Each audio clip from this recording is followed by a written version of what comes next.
A warm good morning to one and all co-present here. On behalf of PSNA College of Engineering and Technology and Department of Electronics and Communication Engineering, we welcome you all for the Day 3, Session 2 of Atal AICT sponsored online faculty development program on perspectives of blockchain integrated with IoT, challenges and opportunities. I also extend my welcome to Dr. T. Sendil Kumar Sir, Associate Professor ECE, Department of Computer Science and Engineering, Amrita School of Engineering, Coimbatore. I welcome you, sir. Now I kindly request Dr. S. Vijay Prasad Sir to give introduction about today's resource person. I welcome you, sir. Thank you, sir. Dr. T. Senthil Kumar currently serves as Associate Professor at the Department of Computer Science and Engineering at Amrita School of Engineering, Amrita Vishwa Vidyapeetham, Coimbatore. His research interest includes video analytics, big data analytics, information detection system, deep learning, behavior, neural network, malware analysis. He completed his PhD in Information and Communication Engineering from NIT Chennai. He has received appreciation in Indian Express for agent-based programming for banking domain. He has published a book on C++. He is a guiding scholar with Amrita Vishwa Vidyapeetham in the area of video analytics, intrusion detection, and behavior security. He has involved himself in developing in the competency areas of programming like MATLAB, NS2, JIST, .NET, Android, Hadoop, Spark, OpenCV, and Qt. He is working with Amrita School of Engineering, Amrita Vishwa Vidyapeetham, Coimbatore since 2001. He is in charge of the Smart Space Research Lab. And his teaching interests include image processing, data mining, video analytics, computer networks, and object-oriented paradigm. And he has received many funding projects, out of which he has completed 2 funded projects, where the titles are Malware Detection using FPGA, Sandboxing and Machine Learning, funded by IBM Shared University Research. And the second one is a framework for event modeling and detection of smart buildings using vision systems, funded by the Department of Science and Technology. And there are still 2 ongoing projects under his title. They are Technology Inputs in Promoting Indigenous Food Recipes of Irula and Kudubas Tribes and Empowering Disadvantaged Youth of Masanagudi and Empanad Village of Nalgiri, sponsored by Ministry of Tribal Affairs. And the second one is Detection and Prevention of Advanced Persistent Threat Activities in Heterogeneous Networks using SAEM and Deep Learning, sponsored by IBM Shared University Research. And moreover, his research projects involves video annotation tool creation, metadata, a tool to supplement data science, and the third one, a fault detection of elderly people, and the last one, behavior prediction with facial expressions. And he is also having a collaborative research with Amrita Institute of Medical Sciences, and is guiding many PhD scholars. And he has also delivered a training session for a company like L&T, where he has trained Mysore employees in image processing from June 19 to June 22, 2017. He has organized more than 10 workshops, and he is in the reviewer of Wiley, Springer, Elsewhere, IT Praxis, International Journal of Intelligent Information Systems, Journal of Electronic Imaging, Computer Modeling and Engineering Sciences, InterScience, and Computer Methods and Programs in Biomedicine. And he is having more than 20 publications to his account. It's a great pleasure to invite such a wonderful person for our event. Thank you once again for accepting invitation immediately, sir. You are very polite, and we are very happy to have you on this session. The session is yours, sir. Thank you so much, sir, Vijay Prasad, sir, and thanks to the Department of ECE to have considered me for the session. Now I'll start with the session. So I'll share the screen. Yes, sir. Yeah, please. So each one of you would have heard from different audience among yourself, like what areas you're working, and you would have spoken to the experts also who has interacted with you. So I will plan the session to go like this. One is like I want to talk to you about the security and privacy challenges in IoT. That's my whole agenda. And in that part, I'm interested to show you some demonstration, which you can also take it forward in the way of doing projects or the way of doing research. So wherever you have questions, please put it in the chat box. If I know, I'll try to answer. Otherwise, I'll try to ask my friends and answer you later. Okay, so that's a plan. So you are able to see my screen, sir? Yes, sir. Yes, sir. Yeah, okay. Yeah, so this is a presentation which I'm taking for, which is being shared in the W3C, World Wide Web Consortium, by Dave Dockett. So he has explained on data security and privacy challenges in IoT. Now, each one of you know what is an IoT, right? I did not talk to you, say that immediately this Internet of Things. So when you say Internet of Things, we immediately say that we are having a lot of devices. So the devices could be a smallest computer to a biggest mainframe computing which you have in the network, or it could be a smallest sensor which you have in your car, or it could be a smallest sensor which you have in your watch, which can actually collect some data and which can process the data. So this is one of the agenda which most of the government is now taking up, saying, can we make buildings smart? Can we take offices and become smart? Can you say I have a college, but can I call it as a smart college? If you say something as a smart college, people will say that as you enter the college, your face is being picked up by a camera. Then if your face is a known face, then automatically it will say, welcome Senthil Kumar. Then before I just go to my counter, they will say that, before I go to the admission counter, they would say that your admission receipt is ready, right? So everything we want to make it smart. So the whole idea is like it is possible when you have Internet of Things. So the first thing that each one of you should look at is like, what is the problem that I'm going to solve using IoT, right? Is it going to be a smart building, or it's going to be a smart office, or I would say that, no, I'm interested in monitoring the patient data using IoT. So first fix an application. That's my request to each one of you. Only then you can find this area to be interesting and moving together well, right? So the first thing that we need to ask is like, what are the challenges that the experts have spoken right about? One challenge is people are talking about more and more again is like, how can I believe that I'm involved in a transaction in IoT, and is it acceptable or not, right? For example, like if I'm trying to have a RFID reader, right, and I'm trying to swipe my data, right? So my question would be like, can I believe? Can I swipe my card, right? Can I swipe my RFID reader? So the trust is the first question that each one of us will ask. And second question would be like, what would be the failures, right? For example, let's take, let's assume like this. You are in your room, right, and all your doors in your room are manual, correct? We come inside and we open the door. Assume that they are all automatic doors. Okay, anybody comes in, the door will open, otherwise the door will lock, right? Let's assume a case that any one of the sensor is not working. All the doors in your room gets closed, right? So how will you come out of the room, right? So that's an example of a failure in the smallest thought, I would say. So that's second thing people are talking about. The next is the plug and play model, right? See, when you say that I can actually have a computer connected to a printer, then if you take people like me, before 20 years and all, we used to install a printer driver, then we install that driver on the system, then we would say that printer is connected to the system. Let's say I'm going to change that particular printer to some other model, then I have to install the driver in the computer, then only I can say that my printer can connect to the system. But today it's not like that. When you talk about an IoT model, you are talking about possibilities where different devices, different systems can work together. So that case, can there be a plug and play model? So that's the biggest issue people are talking about. And seamlessly, it happens when different providers are working on, right?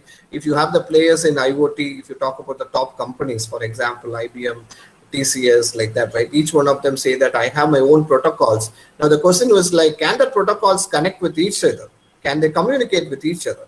If they can communicate with each other, what we have achieved is a plug and play model, right? So that's the next challenge. Still, it's an open question, right? With the way devices are becoming larger and larger. Then next people are talking about is like, they are saying that if I have everything under IoT, is there a possibility for cyber attacks to come up? Can somebody take control of my computer, right? And can they steal my data? Can somebody take control of my place, and can they just capture the data from the sensor, right? For example, let's take it like this. Let's take I have a camera here. This camera is in my place. I assume that my camera data is recorded by a NVR, which is closer to my camera. Network videos recorder, right? Now, this is my belief. Assume a case, somebody has hacked your camera. So what happens? It's not stored in my device alone, right? Somebody is monitoring from the remote. So see the situation, right? You will not sleep at all, right? So insecurity to the core is one challenge which people are talking about IoT that you can see there, which is a cyber attacks, right? So what are the best possibilities to know where the IoT will fail, right? Let's see the cases, right? For example, as the possible cases that is being presented here, right, are one under the target's heating and cooling system, right, where they are trying to access data which is part of your cards, which is part of the POS terminal, that's your point of sales terminal. Then similarly, the second case is a Wings IoT hub, right, where they found that the security certificate of the customers, right, in part of the transaction is getting not working. Right? So similarly like this, there are many other cases as you can see here, like spammy refrigerators. Right? What is a spammy refrigerator is very simple. Can you actually connect to a refrigerator which is having a remote concept, right, from your place, and try to modify the password, right? So all that are basically problems that has happened. So there are a couple of problems which you can see here. Next. So finally, people should ask a question: should I worry about IoT security, right? Okay. See, this is actually yes or no answer, right? If you ask us, if you ask each one of you a question, right? One would be like, whenever I go and make my purchase, right?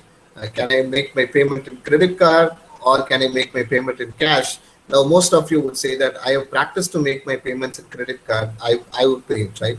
But if you ask the same person 10 years, 15 years back, when they have started using the credit card for the first time, right? What they would say is like, see, when I access my credit card for the first time, I had a doubt whether my payment is getting reflected or not. I had a doubt whether that person would steal my card CVV or my PIN number. But today I don't have that doubt because I believe that the environment is secure, the transactions are secure.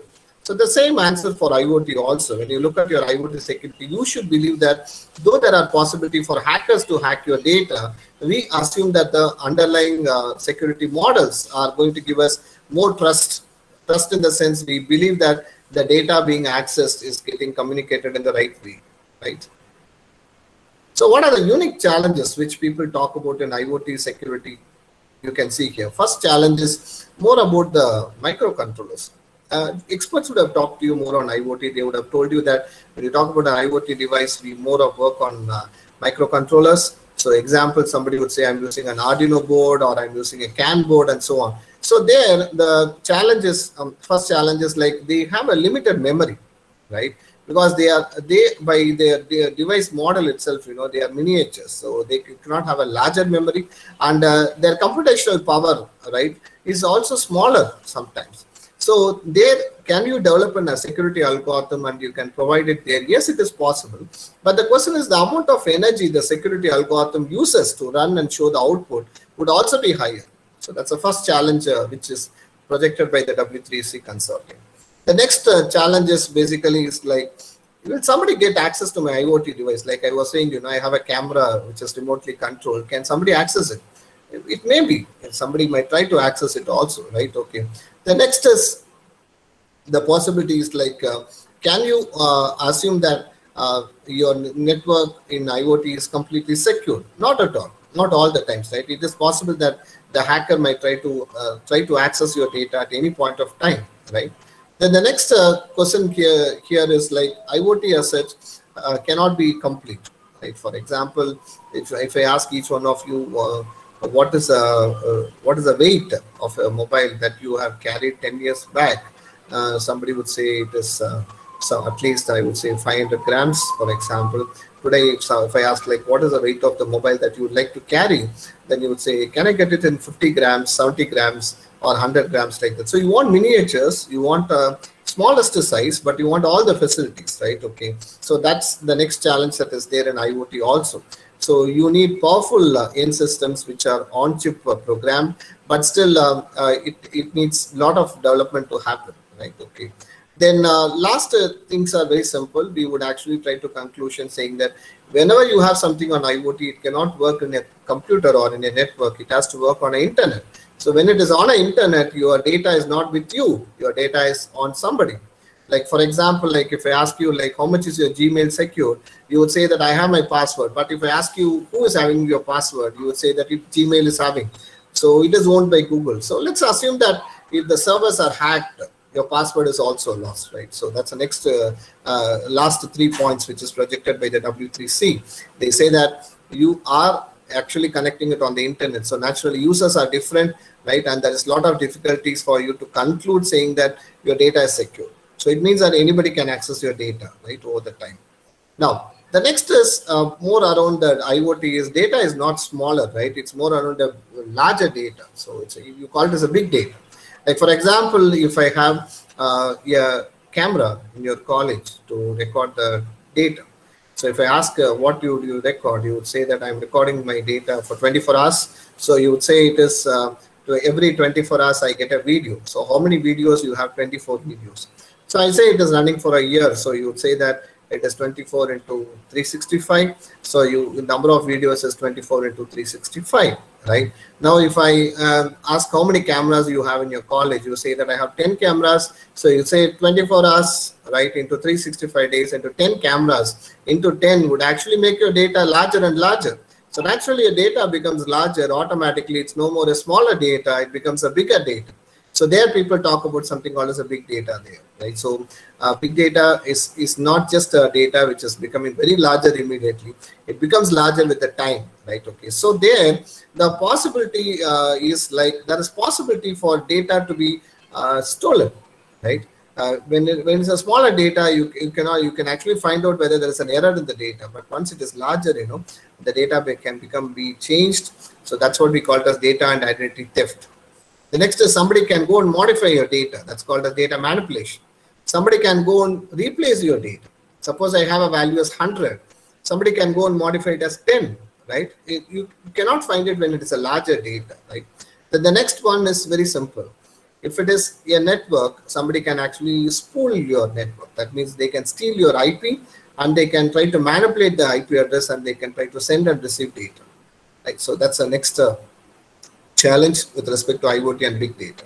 So the last which people would talk about is this is actually facing a lot of pressure for the IT giants, right? Cisco, IBM, HP, or any company, they want to develop algorithms which will actually go around and say that the IoT application, though it is a big data oriented application, the analytics would say that whether the data is having any changes in the sense what we have told you, data and identity theft, then device manipulation, data falsification, next is IP theft, right? Now, how do you actually provide this security in IoT? That's the next question, right? This can be answered with what you know from networks, right? If I ask you, like, where will you put up your security part? Somebody would say, why don't you put it in the application layer, right? Because all of us know it's a five-layer TCP/IP model. You would say that in the application layer, I can have security. One example for it is if you take HTTP, you would say that I have got HTTP security, right? So I have got an HTTPS which is running on the application layer, which will actually take care to work on the security part, right? Similarly, when it comes to the IoT also, the question is like, where will you give the data security?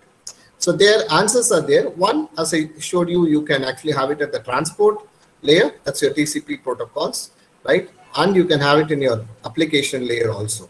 So there people suggest to go for TLS and DTLS, right, for encryption and decryption purpose, right? And other things are similar. You can actually look at possibility of having different security algorithms, like you can have an AES, triple AES, and so on, which can be allowing you to have security at the transport layer and application layer. And the next way of providing the data security is by providing an authentication and a key management procedure, right? So authentication would be very simple, right? If you say that I have a valid username and password, right? Along with that, I can actually say that this is my DHCP address. With that, I'm trying to access my network. So that can be a good way of authentication. Similar lines, you can actually use your IoT servers, right? Devices can actually say whether the IoT device is, when it is connected to the server, it can check whether the server is correct or not. If the server is incorrect, then the IoT device can off itself in the sense it can go to a turn off mode by itself and say that the network is not secure, right? Okay. Then similarly, you can have algorithms, as I told you, which can be a symmetric key or asymmetric key algorithms. Then the third one would be is like you can actually have certificates like what each one of us know. No, you can have a digital certificate which is generated, which is part of a key management procedure. Sir, am I audible, sir? Hello? Yes, sir, you're audible, sir. Okay, fine. So now the next question would be is like, how do I conclude these are the things a particular user in an IoT application can do, right? For that, they are providing 4 specific directions. One direction is your authorization rule. What is your authorization rule? Would be like, it's something like an authorization list. Like for example, if I have n users in a network, 5 users, for example, let us call it as guest user, administrative user. Then I would call one user as a privileged user. I would call another user as an accounts department user. Another user maybe at the admin user. So if I say 5 users, you can actually maintain their access control under an ACL, access control list, right? Okay, and you can say what they can do.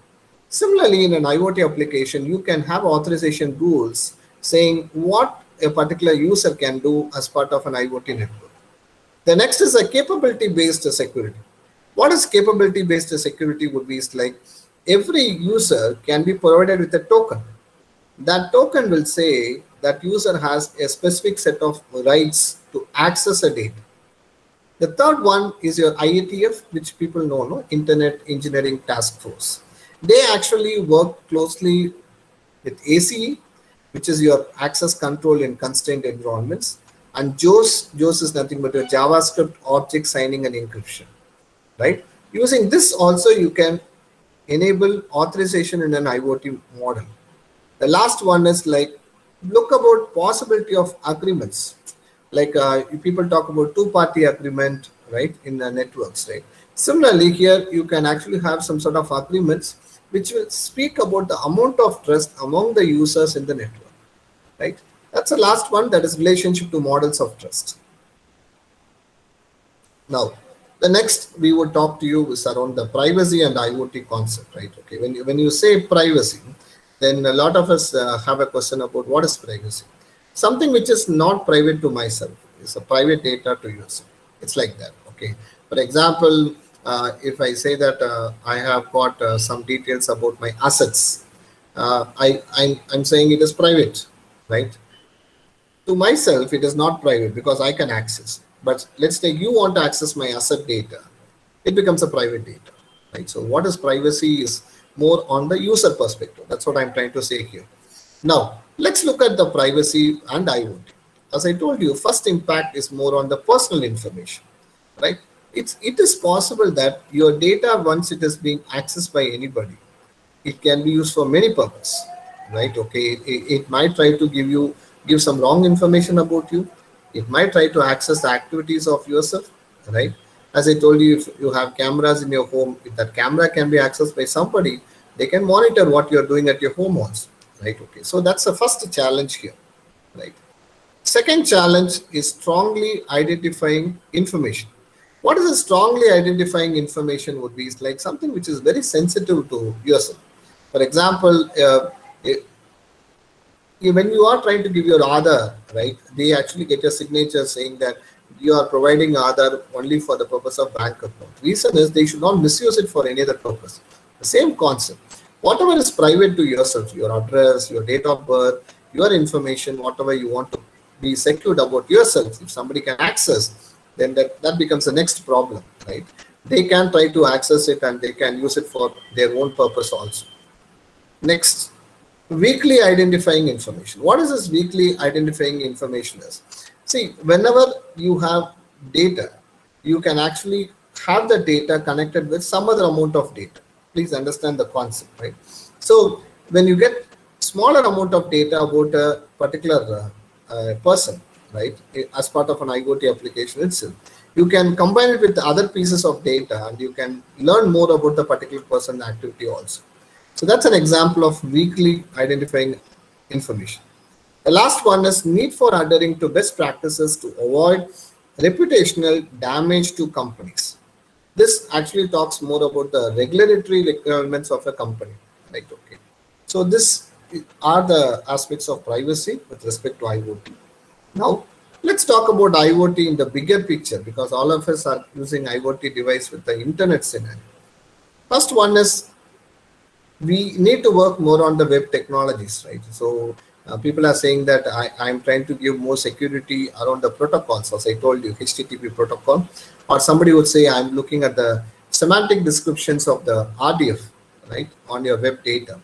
Then people will say, no, I'm just using HTML5, right, which can actually access an IoT application. Then the second direction which web is improving itself in terms of IoT is Can a web security model, right, okay, provide some sort of importance with respect to the type of applications which are involved in the IoT? Like using a web application, can you actually have some sort of a user access to an IoT device? Let's say I'm in my web browser, I want to access what is there in my refrigerator. Can I just enable a user ID password so that I can know what is all is put up in my refrigerator today, right? That's the next thing that we are talking about, web security model and its relationship to IoT. The third one is here in the sense when you talk about an IoT and the user, right, okay, it is important to understand that the device, right, needs to authenticate itself to a service, because when you are trying to access something from the web, you are trying to run a process to work with an IoT device which is remote or in the same place, right? So in that case, the device should have a capability to authenticate itself and access a service what is provided by the web application, right? Okay. So last we are trying to conclude here is we should have a way, right, where the users, right, will have a capability to authorize the device before they are trying to access, right? Okay. So this is very important, because once the users are able to have a way to authorize a device, the IoT device can be assuming that it is secure. Please understand the last point, right? The IoT device is secure, but let's take the user is not secure. So you should have a way to authorize the user so that the device is secure. That's the last point here. So let's come to the end. So the takeaway messages from W3C Worldwide Consortium is: first, security is crucial and must not be seen as an afterthought, right? So people should think about security before talking about IoT application, because after building everything, as I told you, if somebody is accessing your data, that technology is there, but security is not there, right? So next one, people will say that you need to have some people who will take care of the security aspects. So this is a growing importance nowadays, right? Even in the colleges, I'm trying to insist in most of my workshops, there is a growing need for certification standards, right? Security certification standards. Okay, so this is taken by most of the big companies like IBM, Deloitte, right? Most of them know they hire people who are working on security standards alone. It is something like if you run a big bank, or let's take if you run a big company, if you say my data is secure, somebody has to do an audit and they have to say that your data is secure, right? So here there are a lot of people who are getting certifications. So some certifications you can see it around in the internet, but the thought process which I'm trying to give is like you should have some possibilities of providing security in your office, and second is you should have security audit also being done, right? So last, which is provided by the people from the magazine side, it is something like they say that you should actually follow some good practices if you are involved in IoT development. And second is you should have good people in the front line, right, who would actually take care of the security aspects in the IoT based applications. So the overcomings which are there in terms of the IoT is today the challenge is like, we are trying to work with different interoperable platforms, right? Whenever we get a device, we don't think whether the device will work on your computer. What is your thought? Let's take people like me. What I'll do is, okay, I'll check whether it has an USB. I'll connect an USB cable, put it to my system. So my thought is, okay, if I connect it, it will plug and play and work, right? So we are working with different interoperable platforms. So that's a big challenge. And next question here is like, there is a need for web technology standards to still improve. That's what World Wide Web Consortium is also saying. The reason is the standards has to be adaptable to an IoT application, right? Okay. And next challenge is like, market providers in IoT have to come together under a consortium, right? And they have to say that they are all under the same umbrella. That will take always time. It is something like saying, you have two brand of devices. I have one brand from a CPU. I have another brand of a keyboard. And that keyboard work with the CPU. It is possible only when the two providers accept and agree on the communication model, right? Softwares I'm talking about. The same thing, IoT providers also should be willing to come under a single umbrella and they should be able to work together. So this is the last part which is being said with respect to IoT here. As you say IoT, now today people are talking about Web of Things, right? So when you say Web of Things, we say that the IoT devices are connected on the internet. They can work with each other. So when you say things, things will indicate any physical and abstract entities. What is this physical entity means? It is actually a device. It could be a sensor, it could be a computer. When you say abstract entity, it is understood to be a process which can run. Okay, right?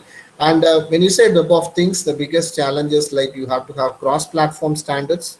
Reason is like if you have an Arduino device to work with different sensors, the sensors would be having in different program platforms, and Arduino would work in its own programming platforms. How do you make them communicate is the biggest challenge.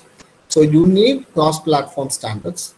The next one, which is being more said, would be is like you have to look from the type of applications they are working, right?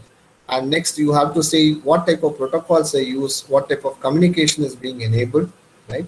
And when you say Web of Things as a last aspect, people are trying to work more on the inter-platform web technology standards, right? So since we are saying there are different devices and the entities working together in one application format, they have to communicate, they have to follow some semantics together, right?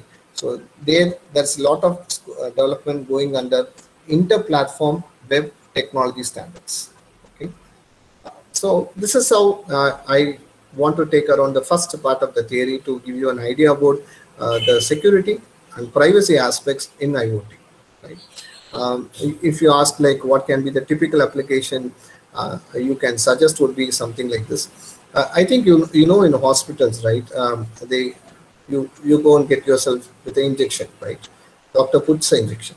But I don't know how many of you know, like in hospitals, people who are in coma, right, who are actually on a long treatment, there are injections which will go automatically to the body. Automatically means like, every 1 hour, the injection has to go inside the body, right? The needle has to go inside, put the medicine and come out. So they are one of the best applications which I would say for IoT. Reason is like, it's basically an auto injection because you can understand what I'm saying. Injection is there with the medicine. Every 1 hour it goes inside the body and puts the injection and comes out. So there's no need for a nurse, right? Once the injection medicine is coming into the body, it can actually send a message to the doctor saying that patient X10195 injection provided, 910 injection provided. Right? Okay, so that's again a good example of IoT. Any questions at this point from the participants? Participants, any questions before I move on to the next one? If you have any questions, you can put up, please.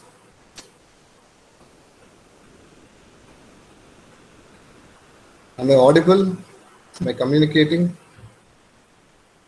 Please tell me the layers of blockchain. Okay. Please tell me the layers of blockchain in comparison to OSI model. Is that your question? Hello. Yes, sir. Okay. You are asking in which perspective? Generally, it is OSI layer, it is 7 layers, no? How the blockchain contain 5 layers, sir? Just tell me the layers of blockchains. Okay, 1 second. I'll just access my presentation.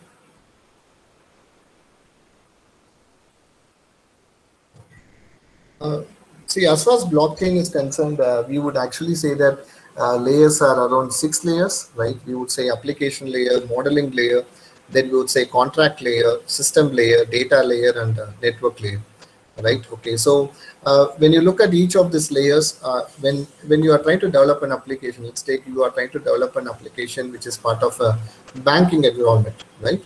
Assume that you are trying to have a banking application, and there you are trying to have a blockchain concept. So there your thought process would be like you would say that I want to go from a centralized model to a decentralized model, right? That's a whole concept of blockchain. So you are going for a blockchain. So the blockchain is giving you a decentralized model. You don't have a centralized server, right? So now the next question would be like, okay, I'm interested in developing my functionalities for the layers. So the first layer you would look at is the application layer. So in the application layer, what you would say is you would start developing the blockchain solutions, right? Now the blockchain solutions is now thought from the user perspective. For example, if it is a bank as such, you would say that in the bank, your users are going to be the customers, your users are going to be the retail owners who are investing with you, or the users would be somebody who are basically the college owners or college account purpose people. So for each of the user entities, you would start looking at the possible solutions you can provide in your blockchain. So that will come under the application layer. The second layer would be your modeling layer. When it comes to the modeling layer, what you will do is you look at how the contracts can be enabled. See, when you say that a blockchain works or not work, right? The answer is like all the participants of the blockchain has to agree. For example, let's take in the blockchain transaction for a bank is one person, right? And the user is another person. And in the middle way, what you would say is like you would actually talk about the money provider as a third person. So let's take there are 3 people involved in this, right? Each one of them will say that I am part of the blockchain transaction. So they sign a contract. So the contract capabilities are provided in the modeling layer. And the next one, when you come to the contract layer will actually talk about the type of contracts that are being provided. Right? For example, if I say that how much are you accepting that the transaction is done by the person who is part of the banking transaction, the answer is dependent on the type of contract that you provided. So if your contract is weak, it is possible for the person to say that I have not got my money, so I don't know what happened to my money in the blockchain, right? So your type of contract rules that you defined, it can be weak or strong, that will come under the contract layer. The next one would be a system layer. The system layer as such would be actually having some information about the blockchain itself. We actually talk about the consensus protocol in blockchain, right? So the consensus protocol information would be coming under the system layer. The next one would be the data layer. The data layer as such would store the information which is part of your blockchain, which can be stored in a database also. So here the people will ask like whether you're talking about an on-site data or an off-site data. It can actually store both the on-site data and also the off-site data also, if it is a data layer. The last one would be your network layer, which can actually talk about the privacy and security aspects which are provided in your blockchain communication. This is how the layers work with respect to the blockchain. Here I am talking to you with the banking application. Thank you, sir. Thank you. Yeah. Thank you. Any other questions? Okay. It's very calm. I hope people are understanding. Okay. If you have any questions, please put it in the chat box also. Sir, if we are taking into consideration the security in Internet of Things, which blockchain platform would be most suitable, like Ethereum or some? I was hearing about there is something called IOTA. Which blockchain platform will be most suitable for if we want to work on any security mechanism, any security attack on Internet of Things?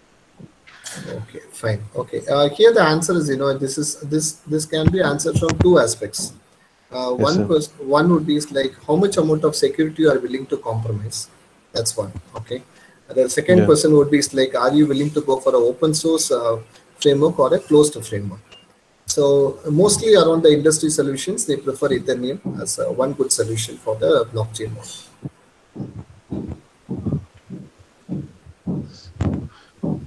Hello. Yes, sir. Yeah, sir. Yeah. I hope you got the answer, please. Sir, if we are using open source, and for industries, they are using something, some closed networks like private blockchains, private blockchains where we have a huge amount of scalability and all that. So, but what in case of if we are using a public blockchain? Yes. Yeah. Go ahead, please. So like if we are using, for example, Ethereum network, we are having the minimum amount of scalability there.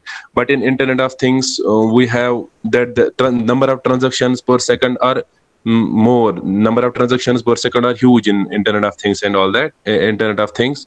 So how we can like compromise this thing, or how we can balance between the two? Okay, see, sir, we need to understand whether our solution is going to be a research solution or it's going to be a real-time solution for the end user, right? If it is a research solution, you have to accept that whatever consensus protocols that you develop, right, will work for 100 users, might not work for 1,000 users also. right? So your assumption is like if there are two users trying to access the same data, if the data is stolen, then it is possible that even with 3 users also it will happen. But if you assume that when there are two users trying to attack and steal the data, and that's a third user trying to attack, right? Still the model is not compromised. Then your assumption is it works for all the end users, right? I hope you can understand. There, if I ask you, how do you say it happens? You would say that I'm using an AES, I'm using a homomorphic encryption, right? Or I'm using my own security protocol. So the reliability is only on the security protocol. That's all.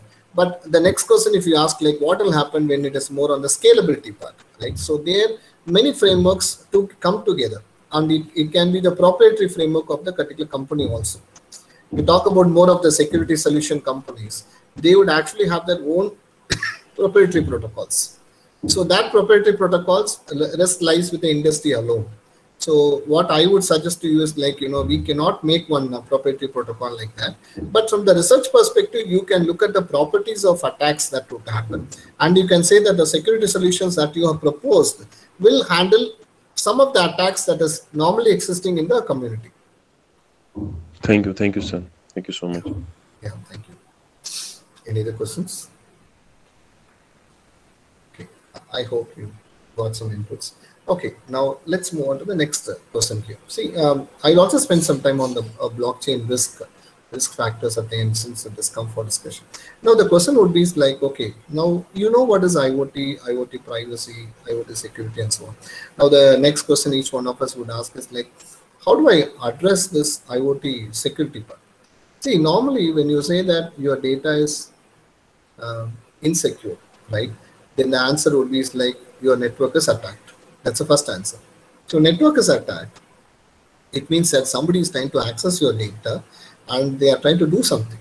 So there you call your attack under different categories. So if you want to work around such problems, so one answer which I would suggest to people would be like, you can actually look at possibility of data sets which has been created for it. So there I would share you the screen. There around it, you can actually access data sets on the internet. One data set that we are working around with the IoT is, there's something called as an IoT botnet data set. Okay. I think people can see the screen. Sir, can you see the screen, sir? Hello? Yes, sir. Yes, sir. Yeah, fine. So this is a very popular data set which is there, which speaks about the Internet of Things devices, and it also speaks about the types of attacks that would come here. Now, when you come around to this data set, they would actually give you the description page for this data set, and it is possible for you to go around and download the data sets also from here, right? So here, what they have done with this IoT botnet is, they have interestingly seen about the type of devices. Like one of the person was asking from your group, like how will I conclude my IoT attack is being handled or not? That answers from the type of application that works. So here they are very well considered what are all the types of devices that would come up, and based on the types of devices, they are trying to come down to some sort of conclusion. Now, if you come down here, it actually speaks about the data set under this README file. If you go down, you can see the data set. It's a very good data set for all your information. In fact, you can also try to use this data set for your projects or research, right? If you can come down, this speaks about all the possibilities of attacks. One, you can see here DDoS, distributed denial of service, under the 3 categories. Next is denial of service. The next is under the scan type, right? You can run a scan program also, and that can spoof the IPs from your network, right? The next is what are all the type of theft, data exfiltration, then key logging. Then here they are very well described about the data set. So here the data set has got N records, right? And the explanation of the data set also is there. And you can try to split your data as you want.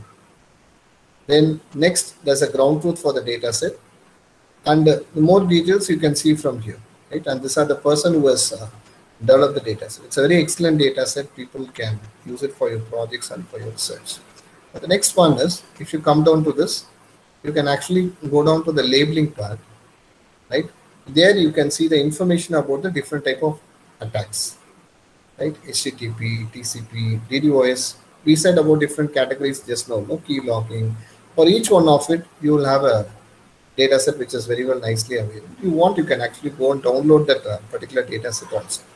Now the question here is, once you take such data, you need to develop some model which is actually saying the type of attack that has happened, right? So for that to understand, you should be able to come to a conclusion saying that my model has learned the features. So given a set of feature values, I'm able to understand the type of attacks. Now, if you walk through the data here, no, it will actually say you the features. Now, those are all the features. Okay. So if people are not able to see, I think now people should be able to see here. These are all the features, right? Okay. So these are all the features. So here, if you can see here, this will record the possibility of type of attack, right? This will record the possibility of type of attack that is happening. For example, it says this is a theft. Under this, these are all key loggings, right? So this is your ground truth of the data set that is being provided. Now, all these are the features, right? All these are the features that are being provided. And the last column actually classifies the type of attack that has happened in the particular model. Now, when you want to work with such problems, I'm talking to you as a student, how I learn, so don't mistake with my basic explanations. So these are all the type of attacks. So what you can do is, you can download all these data sets. Now you've got features for each of this data set, which actually says, given the values for the individual features, it is able to classify and say the type of attack that has happened in the network, right? For example, if you take this data set, which is your DOS UDP data set, right? It's not loading properly because of file format. I'll show you one. Yeah. So you take each of the data set here, it will have its individual features. It will also classify the type of attack that has happened with the particular features. So all you need to do is you need to have this data set and start understanding the type of attacks that could come in your network. So in principle, like you can see here, no, this DOS underscore HTTP has got its features and its attack value also. So in principle, you are saying that I'm trying to create a model in IoT which can actually handle all these type of attacks. Now the question is, what is your model that you're going to create? So you would say my model is either a linear model or your model is going to be a non-linear model, right? Okay, right. Now let's go back to the data set part. Now if you can go here, you can see on the top, if you can go down, you'll find something called as labeling, right? Okay, which we have just now showed you. And then you'll find labeling means because it's got a class label. Then you will find the feature details, right? So here they would have split your data set more as a training data set and a testing data set. So if you look at this here, each one of the data set here, no, is a sample training data set that you can load to the model. Normally, when you want to create a model for classification or prediction, you need one set of data for training, the other set of data for testing. So here itself, you will find a sample training data which is being provided. You can take any one of the data under this, right? Okay, you can take any one of the data sets under this and you can load it to your model, right? Now the challenge here is the model that you're trying to create should have the capability of doing the classification and also should have the capability of having a prediction also. So in principle, what we generally do is we actually say that the data that you create always should be able to have two components. The first component should be your training and the second component that you should be able to have is your testing. Now let's look at your data part that you have here. Now your data that you have is actually split into two components. Right? This is a small form of what I'm trying to show in the bigger data set. Please see here, the data set is getting loaded. Let it get loaded. Now, if you see here, we have taken some features from the data set. So the features are time, the next IP address, network length, packet size, protocol type. Okay. Now, given each feature available, if I ask you how many features are there, you would say I got 5 features. Time F1, F2, F3, F4. So the size of the feature vector is 5. Okay. So given a set of features, I'm interested in finding out the class label to which it belongs. So the challenge is finding the class label of your given data. So the problem now we are looking at is, if I have an IoT botnet data set, can I actually find the class label to which it belongs? Now, when I'm interested in doing it, now the next question would be like, what is the dimension of the data? So the dimension of the data is actually set as the number of features minus 1. So here I got 5 features. So it is 5 minus 1 would be 4. So the dimension of the data is 4, right? So I'm interested in finding out the class label. So when you take any training data, just now I showed you, it was showing you in the last column, right? It said that it is a theft. Theft is a class, right? Okay. So I will have some class label for the data. So let me call the class label to be 0 or 1. I'm just talking about from the simplicity side. I can call the class label to be either a 0 or I can call it as 1. Assuming that 0 means it is attacked and 1 means it is not attacked, right? So any data that you have from an IoT botnet data set, you will have a class label. So the class label values, you can assume it as 0 or 1, right? Now, the challenge is, given a test data, right? Because you got both the data. One is the training and also the test. Given the test data, I'm interested in finding out what is the class label to which it belongs. So this is actually called as prediction. Please understand here. This is actually called as prediction. Why do you call it as prediction? I'm giving a test data with a set of features. I do not know the type of attack that has happened. So I will compare with the training data and find out the type of attack. This is called as a prediction process, right? So these are your features. So given a test data, I'm interested in finding out the type of attack. So I need to find the attack here. So here, if you go around the models, right, people will say that you can actually use some models which are there for unsupervised learning. Now, unsupervised learning will be used when you do not have a class label in the training. For example, I do not know the class label at all. I just got the data. Now I want to find the class label here. There I can use an unsupervised learning algorithm, which can be called as a k-means, right?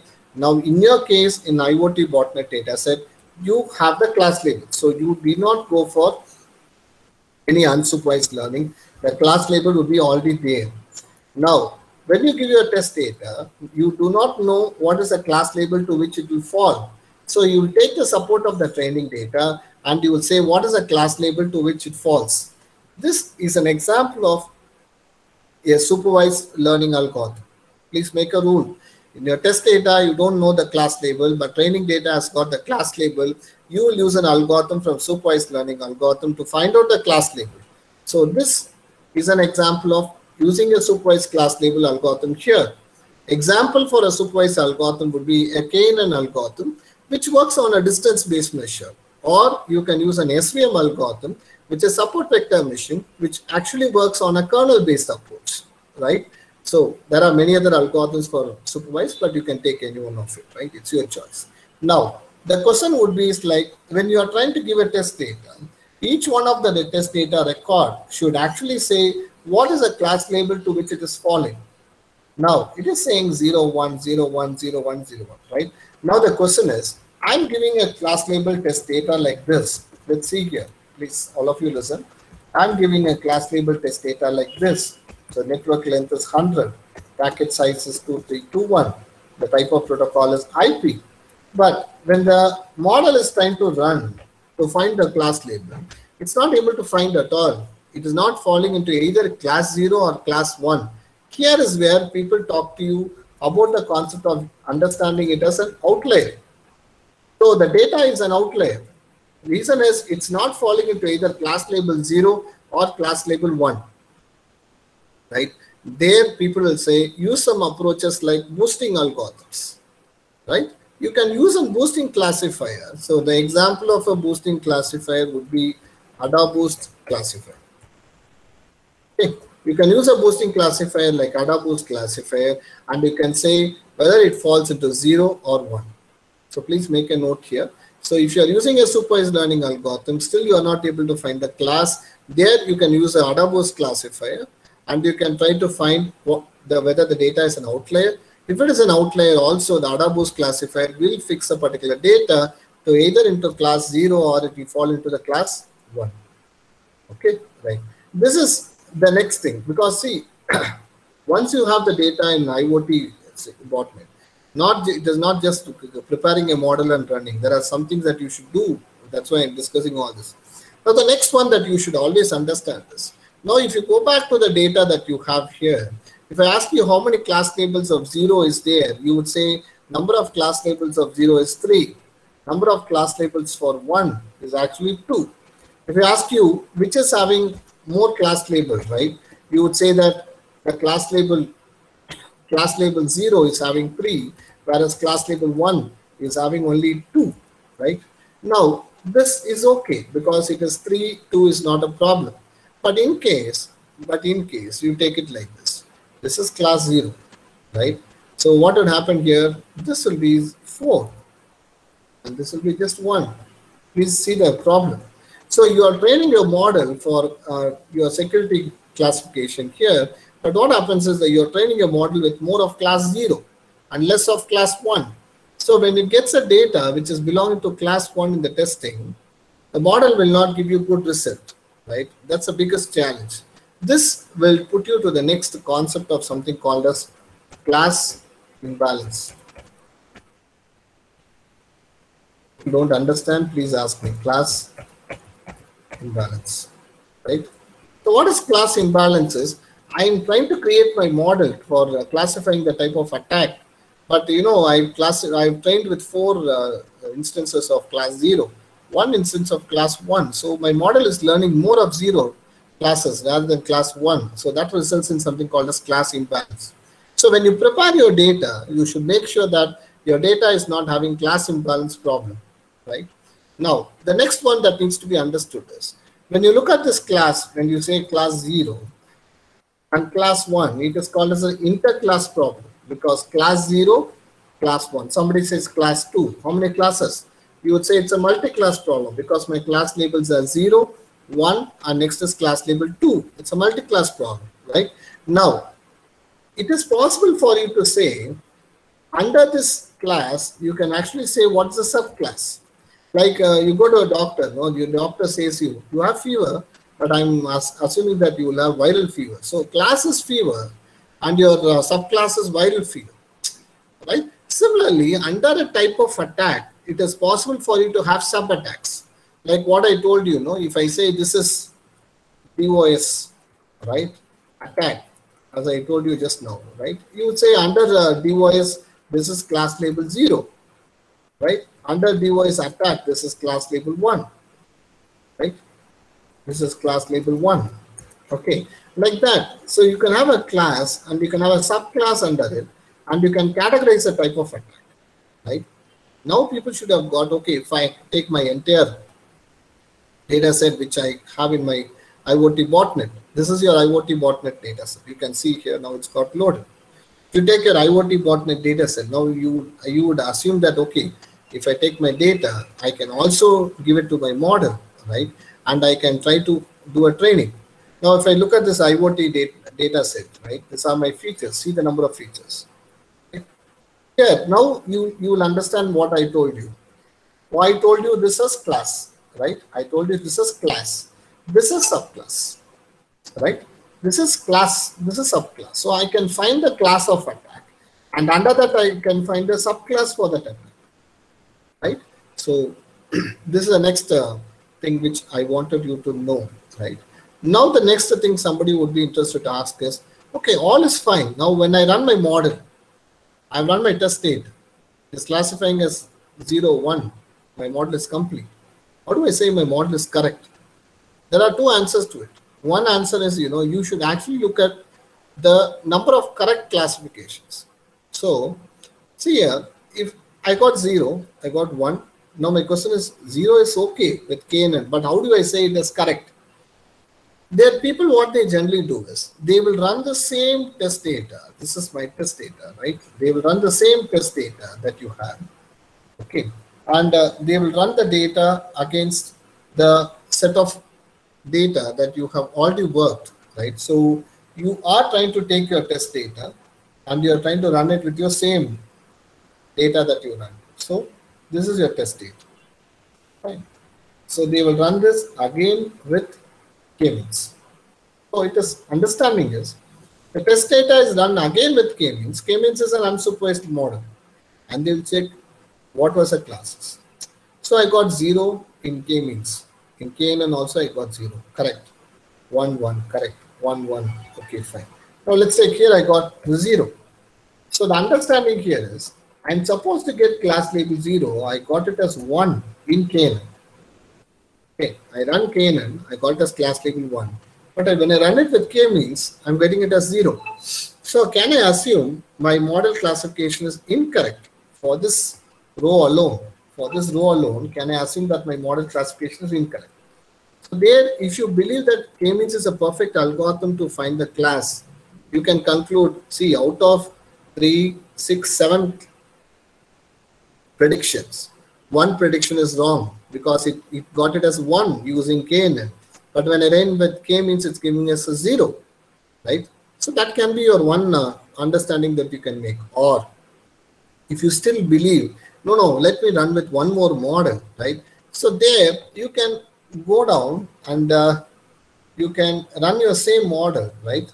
Rather than with k-means, you can run it with SVM also, right? There you can go and check. Am I getting 0, 1? Okay, 0. Now I'm getting 1. Sorry, 1. Okay. Now I'm getting 1, right? Here I'm getting 0. Here I'm getting 1. So KNN also said me that this particular row falls under class 1. SVM is also saying it is falling under 1. So I can ignore what k-means said, and I can conclude that 2 classifiers are putting the data as 1. So I will conclude to be 1. Okay, right? So this is the next thing that you should actually do. When you do like this, you are actually trying to find how much number of misclassifications have happened in the data. What is misclassification? A class label 0 is becoming 1 during prediction. A class label 1 is becoming 0 during prediction. It's a misclassification, right? So there you should come to the next consent here about the samples. So here people will talk to you about positive samples and negative samples. People have doubt, please ask me. I'm not running any slide because if you learn like this, it will be easy when you learn with an example. That's why.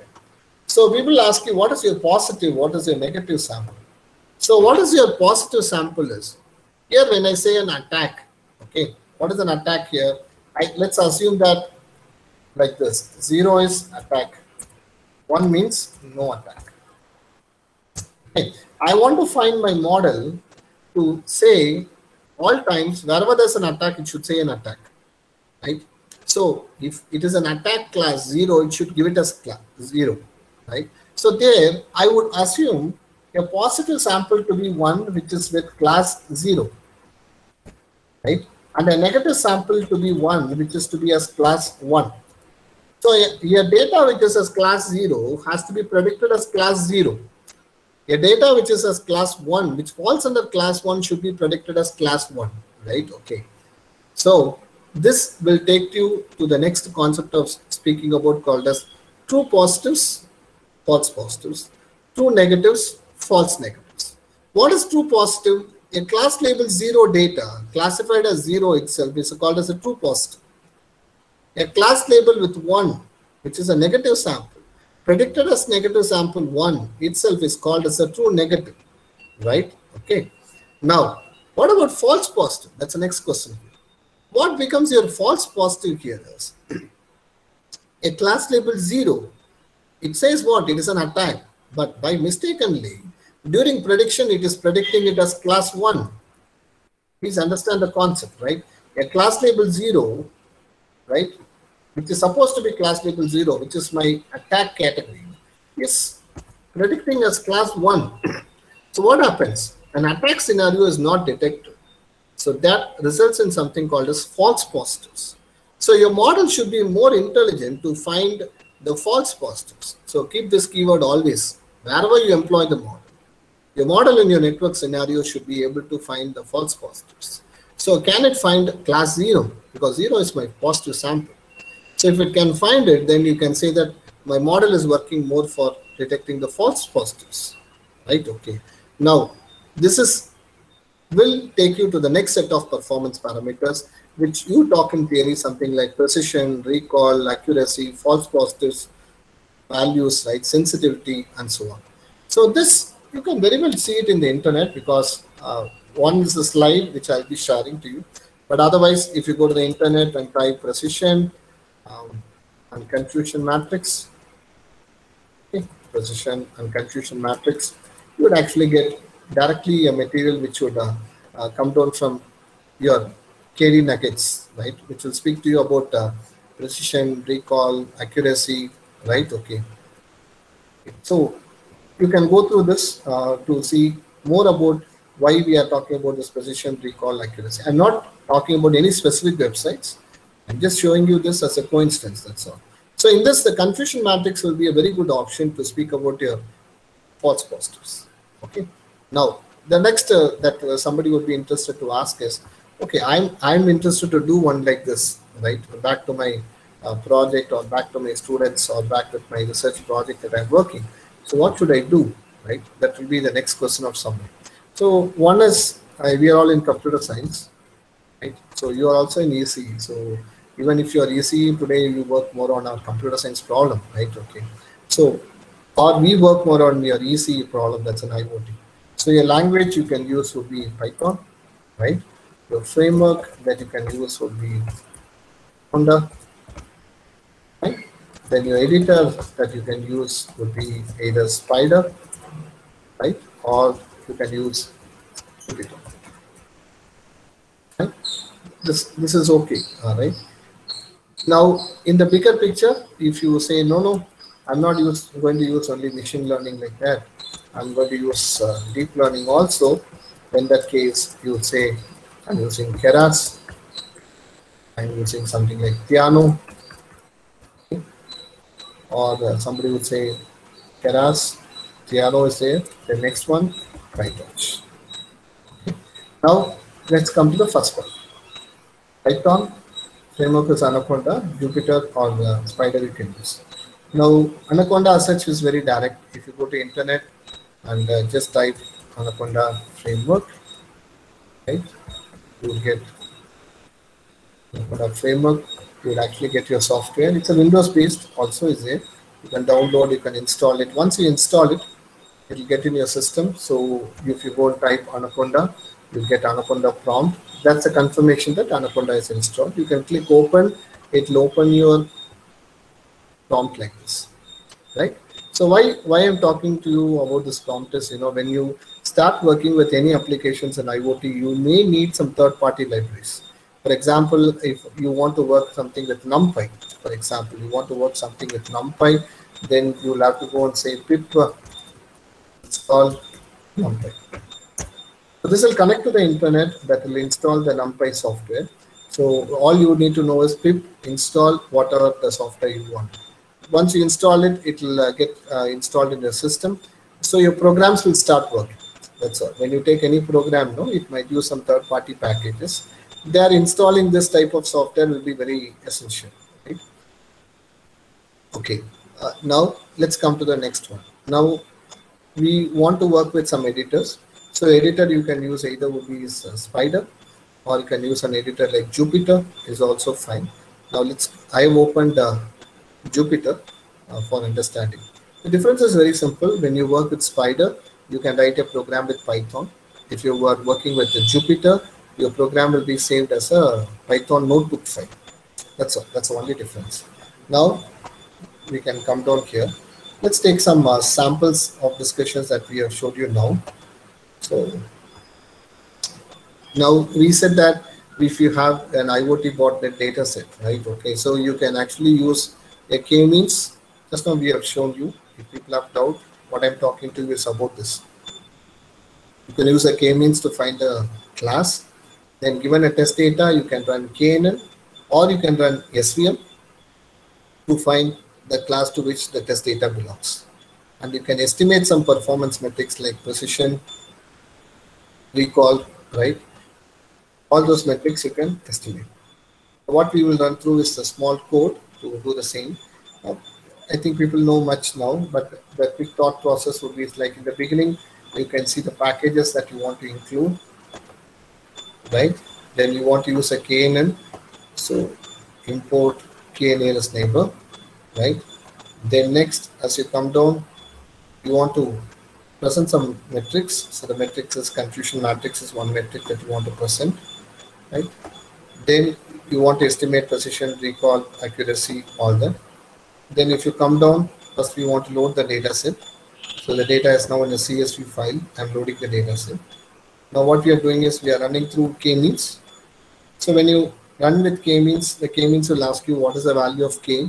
K indicates a number of clusters, right? Number of classes. So here I'm mentioning k to be 3. So it is run on the data.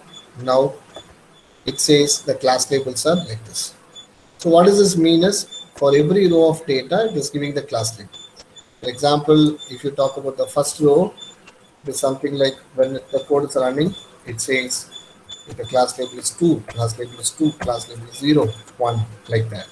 So similar line, the data also will get changed with the particular class label. Now as you come down, we want to insert that particular class label data to the column. So that's what we do here. Then we take the test data. Here at this point, I want to say to everybody, if you have a data where there's no class, that means you've got 10 records, there's no ground truth for the data. Ground truth means there is no class label at all. You can split your data into training and testing. So for your training part, you can take 70% of the data, and for your testing part, you can take 30% of your data. That is why here we are mentioning the test size to be 0.30. That means training is 0.70, testing is 0.30. Okay. Now, next what we are trying to show here is a number of records. So the number of records we have taken is 10,273. 70% of the records of 10,000 is 7131. 30% of 10,000 is 3082. This is a predicted class label. This is equivalent to saying that now your model is run on the test data. On the test data, it is now giving the class labels, right? Then what you can try to quickly see would be is the performance metrics. So if you come down here, it will actually show you the performance metrics. So in this, the first one, very important, is a confusion matrix. So the confusion matrix will say how much amount of classification is correct. So it is something like classes which are 0 is predicted as 0. Number of instances is 832. But number of classes belonging to 0 but predicted as 1 is 6. Number of classes belonging to 0 predicted as 2 is 5. So all these are misclassification. So a confusion matrix generally gives you one single representation to say how much amount of misclassification has happened in your data. That is why people say, no, whenever you are developing a model, please show us the confusion matrix first, right? Then next, if you come down, it will show you the precision recall plot. This says for class 0, the precision value is 0.97. For class 1, precision value is 0.98 and so on. So similarly, you can see for the recall and so on. This is one of the code which I want you to see. The other code, as such, as I told you, when we do like this, we get a doubt, can we run the same with SVM also? That's your support vector machine also.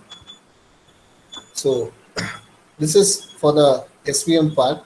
So here, if you see the code will resemble the same. Only thing is we want to use SVM. So here you can see here under the packages, we will import SVM to the code, right? Then we will load the data. As usual, we'll run the k-means. We'll get the cluster centers. Then next what we want to do is we want to run with your SVM part. So here we actually call the SVM. So method is SVC. The kernel we are using in SVM is a polynomial kernel. Rest of the parameters are for the SVM part, right? So this gives you the output. As I told you here, we are trying to check a certain amount of training. Here for research, whenever you do research, one way of doing research is modify the amount of training and testing. Here we are trying with 50% training, 50% testing. For that, our confusion matrix is like this. These are confusion matrix for this problem. Then similarly, the precision, recall, F1 score, support. And here we have tried with classes as 4. Please understand, in the last code you are seeing with 3 classes in k-means, but here as such we are showing with 4 classes. So if this is a code for the k-means, that people should understand the output also. We have assumed the number of classes to be 3 in the k-means code. Here we are assuming the classes to be 4. So we are getting the class output. And this is your precision, recall, F1 score, and support that. The third one, as I told you, we get a doubt whether there is a possibility for outliers also to come up in the data. So it is possible for you to say that outliers might exist in the data also. So there you can try with AdaBoost classifier. So when you go for AdaBoost classifier, as I told you in the packages, we will include AdaBoost classifier in the code. We load the data, same process, we'll run through with k-means and so on. We'll try to see the class instances. But see the difference, when we run with AdaBoost classifier, we are finding more misclassifications. With respect to class 2, the amount of misclassification is very high. 744 instances belonging to class 2 is classified as class 3, right? So the amount of misclassifications is high when you take an AdaBoost classifier. Now, this is what is a way you can actually look at an IoT based data set, which is basically for attacks, and compare with algorithms. Here I am showing you k-means with KNN as an example of a distance based approach. It's the first one. Then second one which I've showed you is actually k-means with SVM, which is an example of a kernel based approach. The third one is AdaBoost, which is an example of a boosting classifier. Then today it's a growing trend that people actually want to use some sort of approaches on deep learning for IoT based applications. So there are a lot of architectures which are coming up. One architecture that is generally taken with this type of data. Data means I showed you an IoT botnet data set is LSTM architecture, right? So it's a very popular architecture, long short-term memory architecture. This is a deep learning architecture which people are using for long sequence data. What is this long short-term sequence in the sense? If you take all the data that we have been talking about now, right? Whichever data that we are talking about now, you can assume that the data has got more features, and storing such data and processing is also difficult. You can see here, the number of features is many. So you need a model which can actually store all these features together, right? And it should give you a quicker way to classify the type of class. So there people are talking about LSTM. It's a long short-term memory architecture. This is an example of a deep learning architecture. One other architecture which I want you to know is CryptoNet architecture. If people are working on images, right? Let's take you say that I'm using an IoT for image processing based application. There you can use this architecture, that's your IoT architecture. This is based on GAN, Generative Adversarial Network, right? It's a very popular architecture. In fact, Microsoft has also proposed a variant of CryptoNet architecture. In this architecture, they talk about a possibility of saying that if you have an image, if you have a key image, that's a security key is your image. You are encrypting it and sending it. If there's a third-party intruder who is trying to access this image, right, the intruder should not be able to access this image. So here we use a deep learning architecture here, which is a variant of GAN, that's your Generative Adversarial Network, which will say that the intruder, though can try to access the image, will not be able to access the data because the type of hyperparameters with which you have tuned the model at the center side, the intruder cannot find, right? So there's a very popular architecture for it, which is CryptoNet, which people can go through. In case you're working with this type of images, then you have to install this library, which is OpenCV library on the internet, right? So this is also simple.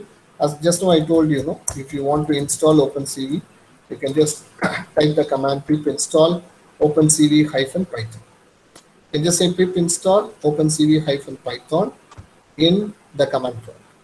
Okay, so this will install OpenCV for Python by connecting to the internet. So that case I've already installed, right?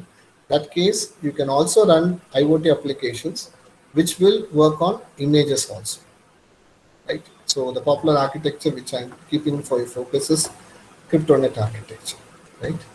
So that's it. So in summary, this is what I was interested to speak to you all. First one was the privacy and security challenges in IoT. The second one is I want you to go through a data. So there I looked at an IoT botnet data set. The third one, which I wanted to know you to know is like in case you develop a model for classifying the attack, then you can actually use models which are basically on machine learning. So there we have showed you k-means with KNN, k-means with SVM. Then third one is Adapose classifier. You can always extend it with the deep learning architecture also. So there I'm suggesting LSTM as a very promising architecture. Last to conclude is in case if it's image data, you can actually use OpenCV also for this type of applications. So that's it from my side. And back in my, as people told in the beginning, I have ongoing project with IBM where we try to develop malware attack classification. So there we work on packet traffic data, and we also work on data which are basically from embedded devices. Right? So my strength area is more into deep learning and machine learning models. So thank you so much, and I keep my gratitude to my institution where I studied, Selu Institute of Technology, Madurai. This is where I studied my BTech Computer Science. It was BE Computer Science and Engineering, and my ME Computer Science, that's my MTech Computer Science from Bonnage Engineering College. And my PhD guide was Dr. S. N. Shivanandan sir, former professor in PhD Tech. So my gratitude to my guide, and he's my guru. Whatever I am today is because of my PhD guide. And my gratitude to my college where I'm working. That's my Amrita School of Engineering, Coimbatore. Thank you all. Thank you for the Thank you so much, sir. opportunity. Vijay Prasad, sir. Thank you for the wonderful session, sir. Any questions from the participant sides? Okay. How does the Internet of Things affect privacy? What are the impact of IoT? Okay, right. See, when you say privacy is getting affected, it results in something called a security risk. So there are different type of security threats are there. Okay, so since you have asked this question, I just spend 1 minute. I'll show you a slide which will get you more insights. Okay. 1 second. Yeah, I'm now sharing the screen. Okay. Let's take now you are using IoT and you are looking at a blockchain in principle. Then we would say that we need to understand the type of risk that will be there in the blockchain. So when you say risk as such, you are actually looking at the possible objectives of your application and you list the type of risk. There you can actually categorize your type of risk under any of this, whether it is at the information system or in the security controls, or you can look at the implementation level of the security controls, or you can actually assess the security controls. You can authorize the information system and you can check whether the authorization part is working or not, or you can check whether there is any difficulty at the monitoring level, right? So this is how the industry actually look at privacy aspect. So this is the answer to your question, sir. You have asked like, what is the impact of security in terms of IoT? With the case of blockchain, the industry assesses like this.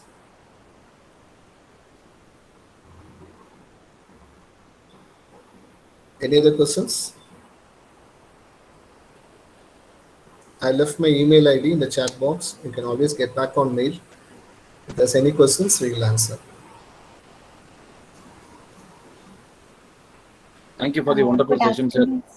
And there is one more question from the participant, Kavita Agarwal. Yeah, please. Sir.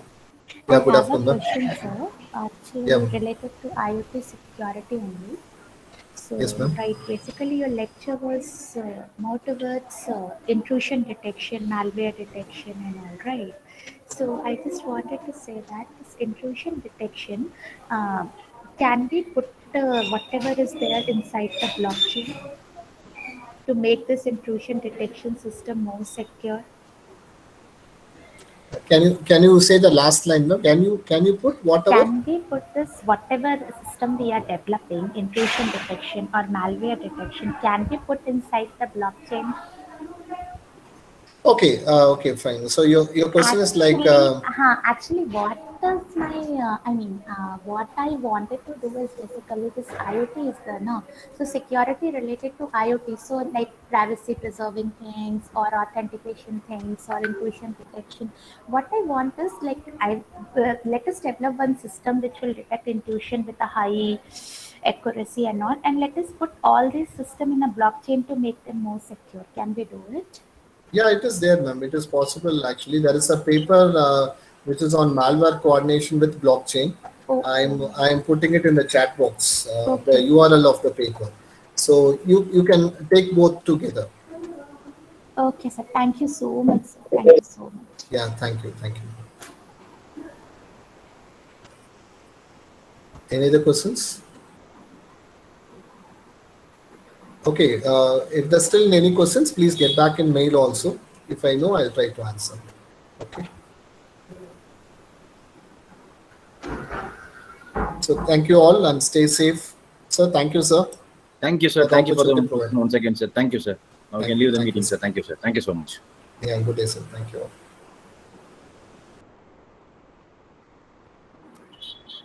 Participants, you can fill the feedback, and there is one more information to everyone. Tomorrow's session starts by 9 o'clock and it will end by 10:30, not by 9:30. Tomorrow's session alone, we are starting it by 9 o'clock due to the resource person availability. So tomorrow, do not log in by 9:30. You have to log in by 9 o'clock. Sorry for the inconvenience. Now we can go for your lunch and come back at 2 exactly.